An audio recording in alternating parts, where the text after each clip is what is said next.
So show of hands, and you can do it on the screen too. Does anybody know much about the Bank of International Settlements? Have you heard of it? Okay, a few people have heard of it. What I'm going to talk about today is probably, well, let me put it this way. I'm getting a grin on my face because when I tell you about the Bank of International Settlements, you're going to wonder why the heck you don't know everything about it already. And I've been telling people about this stuff for more than a decade, and I know what the reaction is going to be. So this is kind of fun. But I'm going to start it with a quote. My normal theme about banking being a bit of an issue. It's a quote from a gentleman by the name of Sir Josiah Stamp, who was the president of the Bank of England in the 1920s and was also the second richest man in Britain. Anybody know who the richest man was? Yeah, Rothschilds. So this is his right-hand man. And this quote is damning. Banking was conceived in inequity and was born in sin. This is a banker saying this. The bankers own the earth. Take it away from them, but leave them the power to create deposits. And with a flick of a pen, they will create enough deposits to buy it back again. However, take it away from them, and all the fortunes like mine will disappear, and they ought to disappear. For this world would be a happier and better world to live in. But if you wish to remain slaves of the bankers and pay for the cost of your own slavery, let them continue to create deposits. That was from a banker. So we're talking about the Bank of International Settlements today. Who controls global banking and monetary affairs? It's the B.I.S, which we'll call it from now on, or the Bank for International Settlements. Louder, thank you. So the Bank of International Settlements is located in Basel, Switzerland. It is the central banker's central bank. It's got greater immunity than a sovereign nation, is accountable to nobody, runs global monetary affairs, and is privately owned. Again, all the central banks, I talked last week about the Federal Reserve. Imagine that in every country, but about 4 or 5 in the whole world, they all do their settlements at the Bank of International Settlements in Switzerland. And Switzerland's really unique, and it's all part of the global banking scheme. They're considered the neutral territory. And that goes back centuries, but the main reason is when you're about to start world wars and there's about to be a bunch of death and destruction, the bankers wanted a place to have their stuff kept safe. And you got all the Swiss banking laws that are almost impossible to penetrate. And if the truth ever came out about everything that happened in Switzerland, there would be heads on pikes like the next day. And that's really nothing against the Swiss people, and I'm a big fan of privacy in some reasons, but they created this bank, the Swiss banking laws, for a really, really good reason, and that was so for these global central bankers to be able to hide their stuff while the rest of us got destroyed. It's kind of an important subject. So why was the B.I.S. created? Who was it created by? What does it do today, and why does it matter to us? That's what I'll cover over the next 45 minutes. We're going to start this off right after the end of World War I. And I talked last week about how the Federal Reserve was created in 1913, and we've had world wars starting the following year ever since. It might be more than coincidence. So after World War I, they were basically going to make Germany pay for the reparations, the war debt for all countries. And Germany didn't start the war. And there's thoughts out there that a lot of World War I was basically England saying, Germany's industrial base is getting too strong. Maybe we need to bomb them, everything like that. I'm not going to get into the cause of the wars and stuff like that too much tonight. But at the end of the war, there's a problem. We had the Treaty of Versailles in 1919.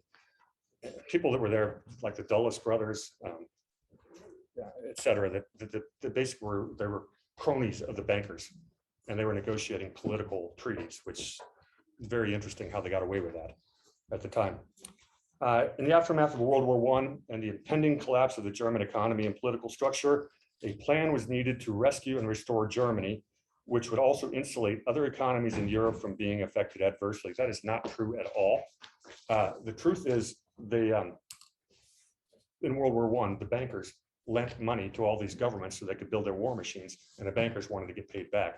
So what they really cared about is making sure that they got paid back, despite what was going on. The Treaty of Versailles imposed some really heavy reparations burden on Germany, which required a repayment schedule of 132 billion gold marks per year, which is about 3 times the entire economy of Germany. So basically, they were going to crush Germany's economy for a decade or more. John Maynard Keynes actually did an estimate. He's an economist I'm not real crazy about, but he actually was good at math. He figured it would take Germany 60 years to pay back all of that. So this is a problem. And a lot of people have said, a lot of historians will say that these punitive reparations that came out of World War I is what basically created the opportunity for a strong fascist government to come into place. That's really what was a major cause of the rise of Hitler. Anyways, long story short, we get into the 1920s, and they're basically trying to deal with how to deal with all these reparations. And I'm going to read this stuff's kind of boring, and I'm not going to try not to be too wonky here. But the next couple of paragraphs I read is I want everyone to understand it, just how well connected these little pieces are, and there's a couple of examples. So they came up with some plans of how to deal with all these reparations, make sure the banks got their money back, because that's the #1 priority. In 1924, the Allies appointed a committee of international bankers led by Charles G. Dawes, and he's accompanied by JP Morgan agent Owen Young, to develop a plan to get reparations payments back on track. Historian Carroll Quigley, and I'll come back to that name later, he's an important man in the story, noted that the Dawes plan was largely a JP Morgan production, because we all know JP Morgan is one of the fat cats of Wall Street. He's less of an international globalist banker like the Rothschilds and more of a Wall Street banker. And there were two very different schools of thought between those two, but at the end of the day, they worked together quite a bit as much as they competed. In this case, it's one of the times when they worked together. The plan called for $800 million in foreign loans to be arranged for Germany in order to rebuild its economy. But that $800 million was loans from private banks to the government of Germany, which they had to repay with money they didn't have. The banks wanted to make sure they were getting their interest payments. He was replaced, in 1924, Dawes was chairman of the Allied Committee of Experts, hence the Dawes Plan. Look it up, there's more interesting reading on that. He's replaced as chairman by Owen Young in 1929, which with direct support from JP Morgan. And why is a Wall Street banker deciding international affairs? You got to be wondering this stuff the whole time. This is the way the last century has been run. And they created the Young Plan. The Young Plan was a bit of a problem. Basically, they want to put more teeth in the Dawes Plan, which many views as a strategy to subvert virtually all German assets to back a huge mortgage held by United States bankers. All wars are banker wars. Said it once before. Neither Owen nor Young represented anything more than banking interests. After all, World War I was fought by governments using money borrowed from banks, made possible by the international banking community. The banks had a vested interest in having those loans repaid. In 1924, the president of the Reichsbank, Germany's, oh, by the way, this young guy was either vice president or under Hoover, or vice president, one of the vice presidential candidates. So they're all connected. It's the same people. They're all part of the same club. It's over and over again, this old boys club, and we ain't in it. Although I could have been, maybe. But I walked away. In 1924, the president of Reichsbank, Germany's central bank at the time, was a guy by the name of, I'm going to blow this name, but I'm going to butcher this, Hjalmar Schacht. He had already had a prominent role in creating the Dawes Plan, along with German industrialist Fritz Thyssen and other prominent German bankers and industrialists. The Young Plan was so odious to the Germans that many credited as a precondition to Hitler's rise to power. And the quote from Fritz Thyssen is a leading Nazi industrialist. And when you say Nazi industrialist, you really need to understand that they're being financed by Wall Street, the Ford Motor Company, and a lot of American industrial interests. We were financing the Nazis, and we're doing it to fight against, to basically create a bulwark in Europe against the Bolsheviks, who had been financed by Wall Street and the Rothschilds 20 years earlier. And this is all historical documented fact, but we're just not taught that in school, which is really interesting. Franz Thyssen's quote, why he became a Nazi: "I turned to the National Socialist Party only after I became convinced that the fight against the Young Plan," which was the 1928 guy, "was unavoidable if complete collapse of Germany was to be prevented." So what they're saying there is, the reparations imposed upon the German people made it inevitable that you would have a strongman depot like Hitler come to power. And I bring that up, less part of the lesson plan, but what we're dealing with today is an awful lot of atrocities, and there's people in our corner that actually think we need a Hitler type person, and I'm here to say hell no. I'm not going to trade one tyrant for another. It's all about liberty versus tyranny, and I've read that quote just for that purpose. We do not want another tyrant just because he's against the communists, and I'll die on that sword. So all of that is kind of the background to where the Bank of International Settlements came up. It was a really hectic, chaotic time, and they used it as cover to create the B.I.S. They justified the papers at the time, said the B.I.S. was formed to have orderly payments and everything like that to make the world. No, it did not. That's an absolute load of garbage. The B.I.S. was part of a much bigger plan, and that's what we're going to talk about tonight. 1930, we've got the Hague Agreement, basically where the duly authorized representatives of the governments of Germany, Belgium, France, United Kingdom, and Japan are one part, and the duly authorized representatives of the government of the Swiss Confederation on the other part. They assembled at the Hague Conference in 1930 and have agreed on the following Article 1. This is interesting, the language here. Notice the United States isn't part of this.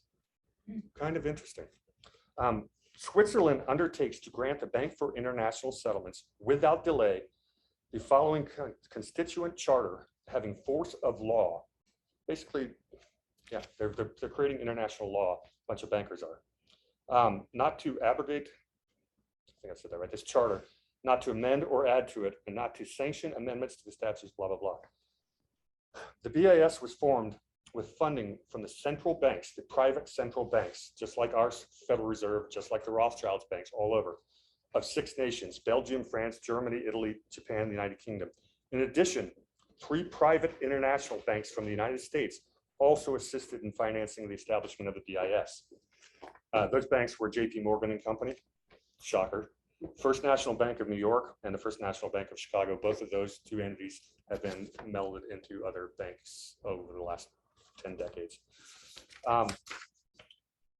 Interestingly enough, in 2001, they actually had the private banks had to, those 3 U.S. banks had to sell it to the Federal Reserve, and that was a transaction that netted them $724 million, which is basically double the B.I.S.'s book value, if you want to believe those numbers. It is not surprising that the B.I.S., its offices, employees, directors, and members share an incredible immunity from virtually all regulation, scrutiny, and accountability. And we'll circle back to that. In 1931, central bankers and their constituents were fed up with government meddling in world financial affairs. I'm going to read that again. The bankers and all their little minions were tired of governments getting in the way of the bank's control of federal affairs. This is why they created the Bank of International Settlements. And we're supposed to, then they talk about my democracy. Yeah, when was that lost? Thus, the B.I.S. offered them a once and for all opportunity to set up the apex way they really wanted it, private. They wanted to be the masters of the universe. This is their plan. So I mentioned earlier, a famous Georgetown historian, does anybody know who Carroll Quigley is? Show of hands. He's a really important figure. I don't necessarily like him, but I value his research. He was one of Bill Clinton's mentors. Bill Clinton thought the world of this guy, and you can see it all over Bill Clinton's memoirs, if you're brave enough to read Bill Clinton. Glutton for punishment. No, but Carroll Quigley was a brilliant man, whether I agree with him politically or not. He's a great researcher. And this is going to be a long quote. Well, it's going to be shorter because I crossed out part of it. He researched the Bank of International Settlements for 20 years, and this was his conclusion. The power of financial capitalism had another far-reaching plan, nothing less than to create a world system of financial control in private hands, able to dominate the political system of each country and the economy of the world as a whole. This is written in the 60s. Does it sound familiar? This plan's been in place a long time. Again, this isn't a happy story, by the way. There is no happy ending to this one yet. This system was to be controlled in a feudalistic fashion by the central banks of the world, acting in concert by secret agreements arrived at in frequent meetings and conferences.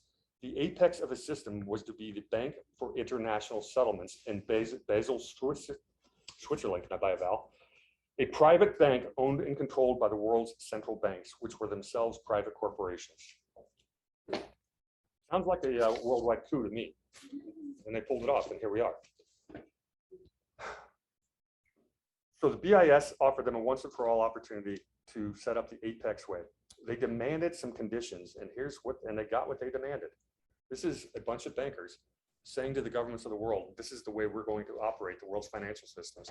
And it never got approval from many people, never got passed by a Congress, never went to the ridiculous, well, the United Nations, thank God, it didn't exist yet. But here's the conditions they wanted. This is going to blow your mind. I'm going to read a lot of bullet points here, but this is going to blow you guys' minds. Diplomatic immunity for persons and what they carry with them. These are bank employees getting diplomatic immunity. No taxation on any transactions for the BIS, including salaries paid to employees. They removed themselves from the tax system of all countries. Embassy type immunity for all buildings and or offices operated by the BIS.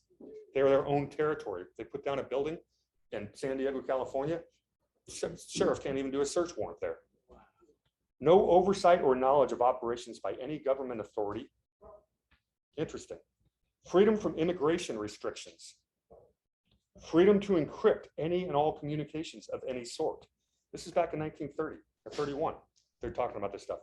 Further, members of the BIS board of directors, for instance, Alan Greenspan and people like that, are individually granted special benefits. Immunity from arrest or imprisonment and immunity from seizure of their personal baggage, save in flagrant cases of criminal offense. We got flagrant at least. Inviolability, I think I got that right, of all papers and documents, means you can't search their records. Immunity from jurisdiction, even after their mission has been accomplished, for acts carried out in the discharge of their duties, including words spoken in writings.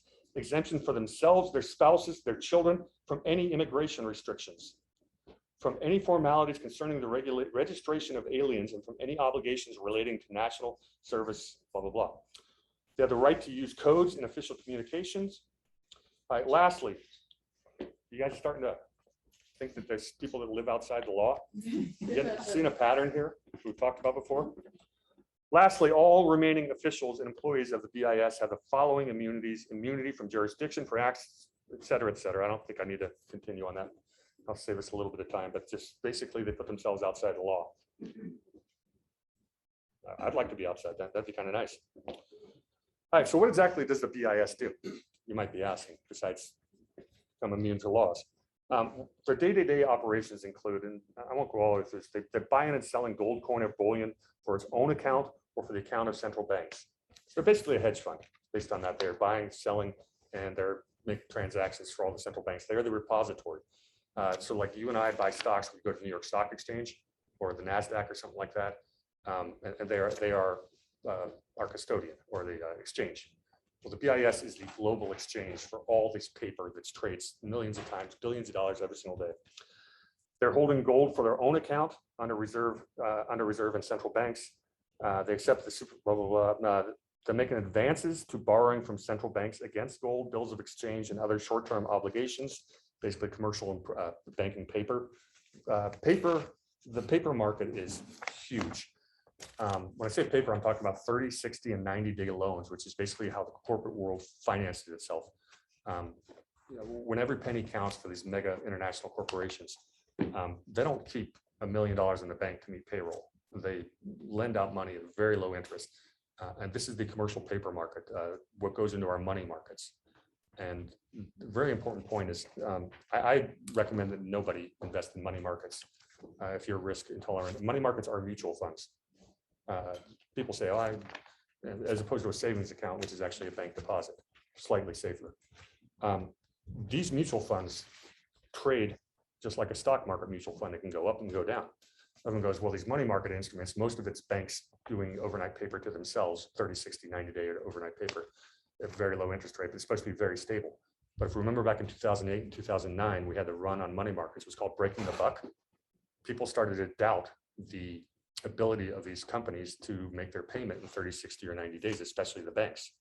This is what we call a bank panic or a run on banks. It almost crashed the entire economy. We'll come back to this. but that's what the paper market is when I refer to that. It's all the short-term paper and a lot of other stuff that gets traded overnight. So that's what the Bank of International Settlements does. They basically get their little chunk of change for all this global stuff that's trading. They're discounting, rediscounting, purchasing, or selling with or without an endorsement bills of exchange, checks, and other short-term obligations. They're buying and selling foreign exchange. They're buying and selling negotiable securities for their own account and clear for the others, et cetera, et cetera. That's what the BIS does. They're just a giant paper pushing thing, and they get a chunk of change on every transaction. The BIS also may act as an agent or correspondent for any central bank. They can arrange with any central bank for the latter to act as an agent, blah, blah, blah. It's a lot of the plenipotentiary powers. Interestingly, the BIS does not work directly with the International Monetary Fund, the IMF, or the World Bank. And the difference is the IMF and the World Bank lends to countries, and the BIS lends to central banks who run those countries. And there's an important difference. And I'm going to give you an example of how this scam works. In 1998, the World Bank gave a $30 billion bailout of Brazil. Some banks like Citibank, my former employer, who's been bailed out 7 times on deals like this in the last century, Fleet Boston, and of course, JP Morgan shows up again, had lent a bunch of money to Brazil. Brazil was unable to pay off their debts. So what's the IMF do? They step in and they pay off the banks with our tax money. So the banks got made whole. This has happened over and over again since 1930 when the BIS was formed. Every single time our private banks lend money to these third world tin pot dictators, whatever, even responsible countries, generally like Brazil and stuff like that, they eventually default because the bankers want to keep them in debt forever, so they collect more interest. When they default, instead of the bankers, accepting the risk, I made a risky loan, they come back to the government over and over again and say, look, if you don't bail us out, we're going to crash the world's economy. That's the too big to fail BS. That's worse than that. Yeah. It's don't even ask us to take a loss, because we'll crash the whole damn system. That's the same reason. Yeah, I've talked about this last couple of times I've been up here. That's exactly what it is. So they get bailed out, and again, the IMF, World Bank, who's bailing these people out, well, they get their money from the U.S. government, and it's apportioned to all 183 members of the World Bank, but the U.S. pays by far the biggest extent of that. So your tax dollars, every time you're sending in to the IRS, you are bailing out Citibank once again, every single time. And these are like 30-year loans, so it doesn't stop. Interestingly, in 2003, how are we doing on time? What do you got here? Okay, we're in a good pace. 2003, the Bank of International Settlements did something interesting. They abandoned, because they're in Switzerland and they have to have their currency, which is a Swiss currency, which is known as the Swiss gold franc. They abandoned that, and which has been their unit of counting since 1930, and they replaced it with something called the SDR. Anybody ever heard of the SDRs? Didn't think so. It's called a special depository receipt. It is a currency they summon out of thin air. That is going to be the global currency. The SDRs are how the international banks trade among each other. No dollar, no pound, no franc. They invented their own currency. This is not a sovereign entity. These are a bunch of private companies that decided to create their own currency. If you and I did that, what happens? Oh yeah, we're in jail the next day. So it's kind of interesting. There's a great website called B.I.S.org. Pretty easy to remember, 6 letters and 1 dot. B.I.S.org is the Bank of International Settlements website. If you go to their statistics, there is a ridiculous amount of data there that shows all this global derivatives trading, all these contracts. I'm on that website. I've been on that website every day for the last 22 years. It is a mountain of data, and it's incredibly important to know about. Here's where it gets fun. So we got a pretty good idea of how the BIS works and who they are. Not good people. Can we agree? Too powerful, more powerful than they should be. Much more control of our governments and our finances than they should. Anybody ready to get scared? 2008 and 2009, there was a big problem with these global derivatives based on real estate. We call them side pockets, everything like that. Anybody remember how much that bailout cost? And it's, by the way, it's still going to this day. We're still bailing out all 17 member banks that traded the Federal Reserve window, including 9 European banks. We've already sent them $23 trillion in counting. Remember, they used that financial crisis and the threat of tanks in the street if you don't bail us out. That happened again. Like the 30th time they've threatened to crash our economy, or tanks in the street if we don't give them money. That was 23 trillion. Right now, Tanks in whose street? ours. They said we'd have tanks in American streets if all the banks crash. How are they gonna do that? That's what we were threatened with. That's what Congress was threatened with in 2009, right in the middle of a presidential election, which somehow Barack Obama jumped from 5 points down to 5 points ahead after a weekend meeting with the banks. Happened all on one weekend, and somehow not a single banker ever got prosecuted under Obama. Bizarre. I don't think one would have been prosecuted under McCain either, because he's deep state Republican, but that all happened. I was watching it in real time. I was working for the Wall Street banks at the time when that's the exact year I left in disgust, once I learned all this stuff. So I did pass that test. No, it was my most proud moment in life. So right now, in outstanding derivatives, you go to the BIS.org site, you're going to find, if you just look at interest rate swaps, these are basically banks trading contracts back and forth to each other on what the interest rates are going to be. Another way for them to monetize the casino. There are $600 trillion worth of interest rate swaps outstanding right now. If interest rates in the United States go up by 1%, which could happen, you've ever heard of this thing called inflation? Maybe you've been in the paper a little bit. 1% movement would cause all of these contracts to be immediately called. What happens is Bill's bank, and I'm doing overnight lending to Bill's bank, and all of a sudden Bill has to come up with a whole lot more collateral because these are leveraged instruments, meaning the same way you buy your house with 3% down or 10% down or whatever. That's how these people purchase these derivatives contracts. They basically use leverage. And that's why the system's so fragile, because that's how they maximize their money. Interest rates move 1%, and we've got 600 trillion counterparty derivative issue. And I'm going to tell you, it would be less than 5 days before the entire global economy is gone. It's wiped out, end of story. This is how precarious this stuff is. Now, these people, these pirates, is what they are. These are actual pirates who control governments and control our laws, are risking every single one of our ability to feed our families. I'm going to get myself worked up if I go down anymore, but this is exactly what is going on. Now, it's not in their interest to crash their system yet. What was the key word of that sentence? Yes. Very good. So what's inflation? What's going on with inflation right now? It's 6.1% was the official CPI. There's another website called Shadow Stats, which I go to quite a bit, and they do some alternative economic calculations. When it comes to calculating CPI, the government changed the way they calculated inflation in 1990-91. They did this because Social Security payments are pegged to the CPI. So if you can make CPI lower than reality, the government doesn't have to pay Social Security to as great a degree. So anybody collecting Social Security, you've been getting screwed for 31 years. You've not gotten your inflation adjustment, they downgraded it. If we calculated inflation the way we did prior to 1990-91, it'd be currently, right this moment, at 9.9%. This is a problem. If the markets realize that inflation is going that high, they are going to demand more interest to lend our government money. That is called a rise in inflation, and that is the doomsday scenario. This is a problem. So they're aware of it, we're aware of it. This is how, if the World Economic Forum is going to crash the system, which we've all read about, this is one of the very likely ways they are going to do it. It'll be with an interest rate spike that destroys the currencies and the B.I.S. This gentleman by the name of Patrick Wood is a guy who researched this quite a bit. And in 2005, he did a paper on this, and his conclusions are very interesting. He goes, our credo is follow the money and follow the power. Because this report has endeavored to follow the money. Here are our findings. The B.I.S. is central bank to all major central banks in the world. He goes, it is privately owned by central banks themselves, most of whom are also private. All of whom, by the way. It's good. It was founded under questionable circumstances by questionable people.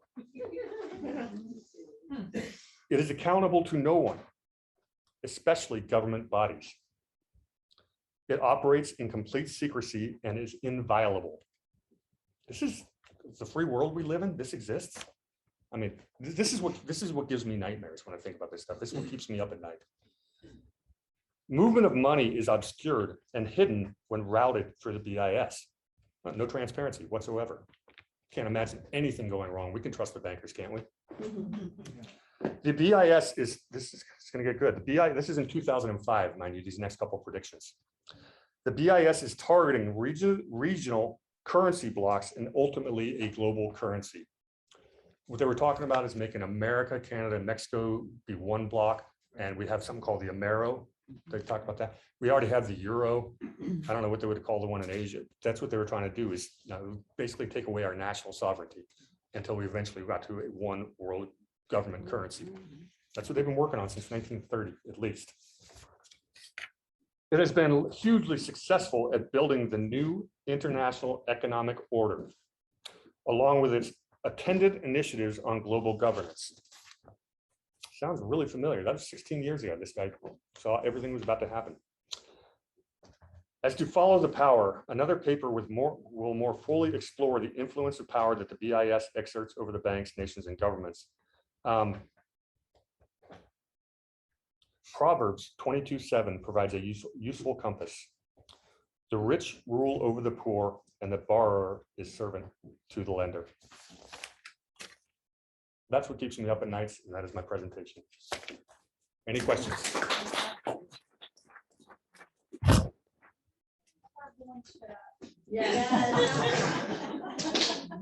Well, you got to know who to blow up. We're ready. Renee wants to know when we can start blowing stuff up. Well, I gave you some good targets, I hope, tonight. Any more questions? Got to be some. Casey, we got any Zoomer questions? Okay, well, okay. Give me a second. There's a bunch in the chat. Any questions? Oh, I can. I actually, I am a registered financial advisor. I am SEC registered and everything like that. So I actually can answer that question in broad terms and stuff like that. Diversification is always a good thing. Protect your downside. I don't know when or if this stuff's going to crash. I'm not going to tell you to get out of the market and go to gold. I mean, they always say guns, gold, and ammo. It's never a terrible idea to have some of that. Yeah, I'm a big fan of using credit unions and S&Ls. I am a big fan of that. The too big to fail banks are very scary. They do what's called rehypothecation of your deposits, meaning they lend it to other banks and stuff like that. And if they get caught with their drawers down, and there's money market type, if a money market freezes, you can get caught. So I also think for cash and stuff like that, there's a couple of brokerage firms like Schwab and Fidelity that have their own banks and stuff like that, and they don't play in those games. Oh, they don't? No, they do not. They do not rehypothecate your money. That's one thing I like about Schwab, and I've kept a lot of client assets with both of those two over the years just for that reason. So there are steps you can take, but if the big thing blows up, we're all going to be in the same boat. So that's actually the segue into what Bill's going to talk about. Because what happens if all this stuff actually happens? Well, you better darn well be prepared. I can give you more answers on what you can do to personally prepare financially, but minimize your risk and diversify. The system may not crash, it may get fixed. There's things that can be done. It's not impossible. And money is it's just a thought summoned out of thin air. All this stuff, we have ideas to fix it. We just don't have the right people in power right now.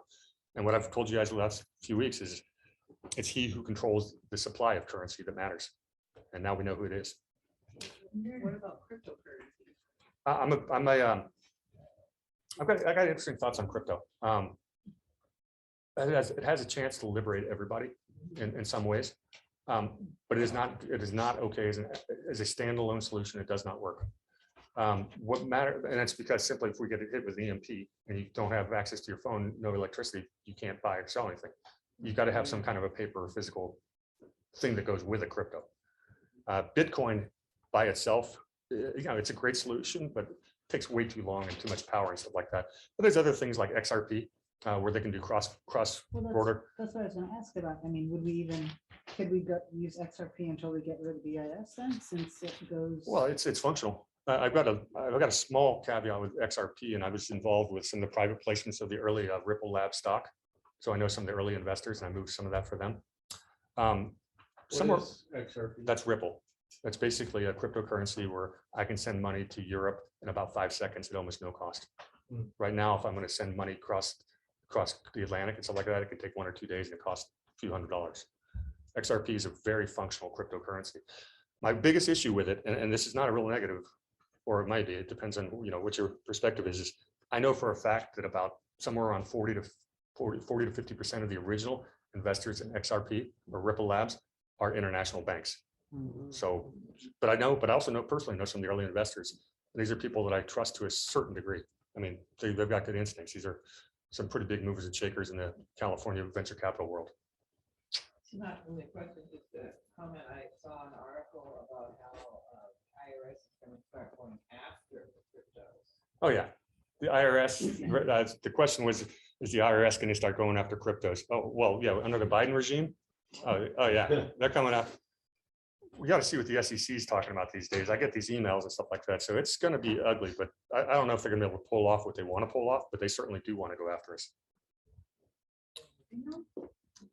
Anyway, Yeah, it's all part of the giant squeeze. Do you know why a lot of platforms will sell every currency out there except for XRP? It's really hard to find. I've been trying to search for a platform that sells XRP. I've like put money into this one, that one, and then I can't buy XRP. Now, the question is why a bunch of platforms. Why are they not selling it? Like, what's up with that? Question is why do a bunch of platforms not sell XRP? I don't have the answer. I don't because that's not an SEC registered stuff. I can't touch it. Do you know where to get it? I could probably give you an answer if you sent me an email or a text tomorrow, because I know, well, actually, one of the people who's watching this right now is a huge XRP trader. If he's on, I don't know, did Ron make it? No, good friend of me and Doug is a big in XRP. And Yeah, he would know. yeah, he knows. Yeah, he absolutely does. I've been trying to get some since like February. I have it on my. I'm trying to find XRP. since Question from the February. Zoomers. I can't find it. So are the two banks you just spoke of, are they the safest, do you think? You talking about Fidelity or Schwab? Well, they're brokerages, they're banks. I would stay local. I like a savings and loan, and I like a credit union. If you can get into those, I think that's, have your neighborhood banker. I'm in a business venture with some people around the country. We're looking at doing something new. And a gal introduced me to a small savings and loan in North Dakota. And I'm going to get on the phone with those people because they sound like the exact kind of people you want to be dealing with. They don't take risks with your money. Boy, that makes me kind of feel safe. Yeah. Any more questions? I have one, but I don't, it's on topic, but off topic. Go ahead. I was talking to somebody who kind of said to me, hey, your birth certificate, make sure you have your birth certificate. And I said, why? They said, well, if this Jasara, I don't know, there's Jasara Nasara thing. Anyway, your birth certificate is worth something. And I said, well, what are you talking about? He goes, well, it was sold. So I went on this website and literally typed in it was a valuation, a government website. We get this question a lot. Doug gets it all the time. And so I get it quite often. It was worth $53,000. And I said, like, what? And it said when it was sold, how long the term was, how much interest it was. You looked up your name. Yeah, and my saw name that. and my birth certificate. I took up my birth certificate, typed it in. I have it on my phone. I would love to see the website.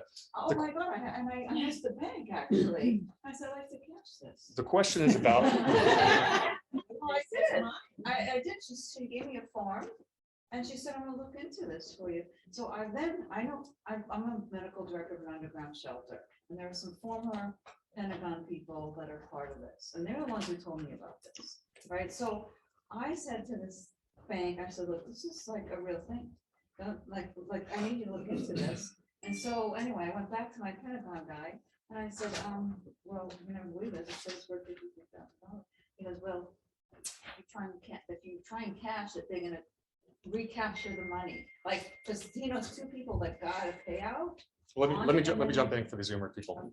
This question's about Nasara Jasara, and she's referencing part of the theories about the 1871 incorporation of the United States of America, where they can buy and sell our birth certificates, and there's a QSIP number on there. I've got a Bloomberg terminal sitting on my desk, and if they were trading any security in the world, I would see it. If they somehow found a way to segue that away from there, from the Bloomberg system, I don't think that there's actually people buying and selling our birth certificates. I can't prove it one way or the other. I am open to the idea, but I've never seen definitive proof one way or the other. I'll show you what mine is worth. I'd love to see it. I am open to. I mean, I literally did this like. I am last week. open to anything because we live in clown world, right? I mean, there's stuff happening today that if you had asked me 5 years ago, I'd say you're crazy. This is clown world, so anything's possible. I've gone down the rabbit hole you're talking about with Nisara Jasara, and that's the conversation. It's a possible replacement for our current economic system. Something like it needs to be done. You got these guys like Simon Parks and stuff like that. We're sending videos out about. We're already implementing the what you call quantum financial system. I see no evidence of that. So I'd ask them to stop it and focus on what's important until they can actually show proof. One aspect of Nisara is that you will be able to take your birth certificate and trade it and get the money that it was sold for and the interest back. Yeah, I don't believe that's true. I believe that's no, but I don't know. You might No, be right, but no, then- I know the story you're talking about with birth certificates. My research has shown me that that's not true, but I can't prove it one way or the other. So if you want to, I'd love to hear more. If you can show me something I haven't seen. Because I don't know why it says it's worth that, and it shows the interest, and there's a 30-year thing, and when it expired, and then it says it's no longer accumulating interest. Yeah, what Doug, I'm gonna reference back to Doug on this whole 1871 corporation stuff like that. And basically what he's saying, what the rumor is, the theories, and there's several of them out there, but they're basically stating that the United States became a corporation in 1871 because of our massive Civil War debt, and we were taken over by a bunch of bankers, and the rest of us are now serfs, and they buy and sell our birth certificates, stuff like that. And there's a lot of people believe in this stuff, and like I said, I can't prove it one way or the other. I haven't been able to yet, but nobody had the authority to sell out our birthrights. We're American sovereign. We are American citizens under the Constitution, which is a legal document that has not been changed. It can only be changed one way, and that's called that's with an amendment. That didn't happen. Therefore, I'm still a free American, and that's kind of where I go with that one. Well, you gotta